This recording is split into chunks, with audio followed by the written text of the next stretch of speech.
Bienvenue sur France 24, c'est l'heure de la revue de presse des hebdomadaires. J'accueille sur ce plateau Sophie Samaï. Bonjour Sophie. Bonjour Florent. Au menu des hebdomadaires français cette semaine, les suites bien sûr de la double explosion qui a ravagé Beyrouth, c'était la semaine dernière. Oui, après le choc de la catastrophe, l'heure est au questionnement dans la presse française, à commencer par l'Obs. Qui sont les assassins du Liban, titre l'hebdomadaire cette semaine, avant de revenir dans ses pages sur la question de la responsabilité d'une telle catastrophe.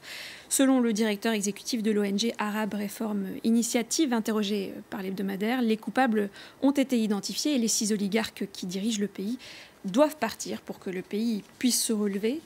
Une idée qui est aussi partagée par le Courrier international, le supplément du Courrier international, qui a recensé plusieurs articles de la presse étrangère et notamment de la presse libanaise, comme cet article de l'Orient le Jour, dans lequel la journaliste met en garde la classe politique corrompue.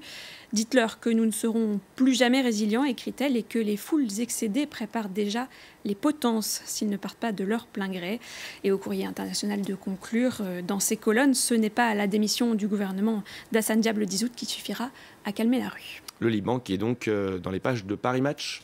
Oui, on ne pouvait pas refermer cette page libanaise sans évoquer ce reportage dans le magazine Paris Match, ce photoreportage Apocalypse Beyrouth qui nous plonge dans la réalité crue, terrible d'une ville martyrisée par une explosion dévastatrice. Le magazine nous donne à voir un chaos et une souffrance telle que les images se passent de mots. Reportage qui revient aussi sur les destins brisés des habitants de Beyrouth, celui de ce producteur de musique soufflé par l'explosion dans son appartement au visage aujourd'hui en charpie, ou encore celui malheureusement de ces pompiers qui intervenaient sur l'incendie et qui ont tous perdu la vie dans la catastrophe.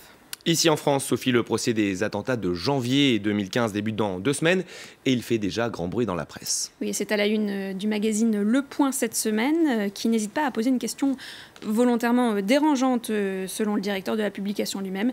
Les islamistes ont-ils gagné? L'occasion de relancer le débat sur la liberté d'expression et la peur générée par ces attaques qui se sont passées il y a déjà 5 ans, et alors que le procès s'ouvre le 2 septembre prochain.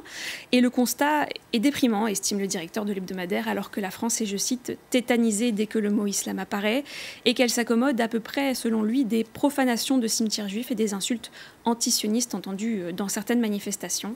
5 ans après les attentats est venu le temps du procès et des libertés perdues, estime plus loin un autre journaliste de l'hebdomadaire qui regrette que la situation, dit-il, soit pire qu'il y a 5 ans et que l'esprit de la marche du 11 janvier ne soit déjà qu'un lointain souvenir. Sophie, on termine avec le numéro événement de Society, un visage que l'on connaît bien. Oui, le magazine d'actualité avait fait sensation avec le premier volet de son enquête sur l'affaire Dupont de Ligonnès. En voici la deuxième partie, et le dossier est dense, 42 pages d'analyse et de questionnement sur les motivations d'un des hommes les plus recherchés de France, avec notamment des interviews exclusives comme celle de ce garagiste proche du père de famille qui, selon Society, n'aurait même pas été interrogé par la police au moment des faits. L'enquête est fouillée, précise, très instructive. On vous en recommande donc vivement la lecture.